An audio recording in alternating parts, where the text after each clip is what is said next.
มื้อนี้เฮาสิมาเสนอเมนูไข่เจียวกับแกงหน่อไม้เด้อพี่น้องเด้อมาลองเฮ็ดเบิ่ง2เมนูมื้อนี้นะมาเฮ็ดไข่เจียวก่อนแล้วก็สิแกงหน่อไม้สิแซ่บหรือบ่แซ่บก็มาติดตามกันแล้วเด้อพี่น้องอันนี้เฮ็ดไข่เจียวก่อน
ตำกระเบือสิแกงหน่อไม้พี่น้อง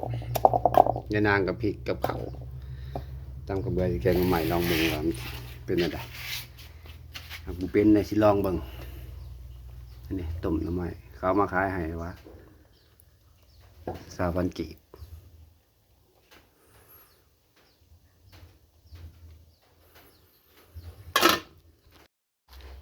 เย็นจังเลยพี่น้องน้ำต้มอันนี้ใส่ผงชูรสไปเลยมีข้าวเบื่อกับปลาแดกใส่กันเลยแกงแซ่บบ่แซ่บค่อยว่ากันคนบ่เคยเฮ็ดได้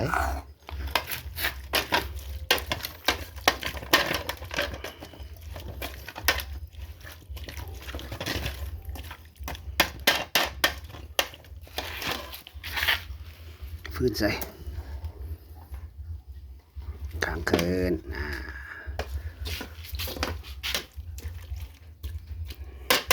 แกงหน่อไม้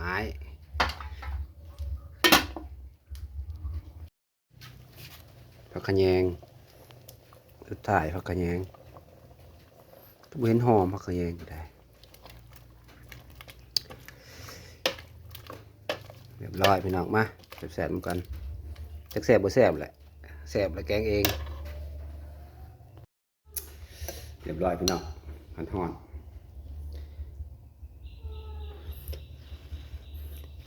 มาเด้อ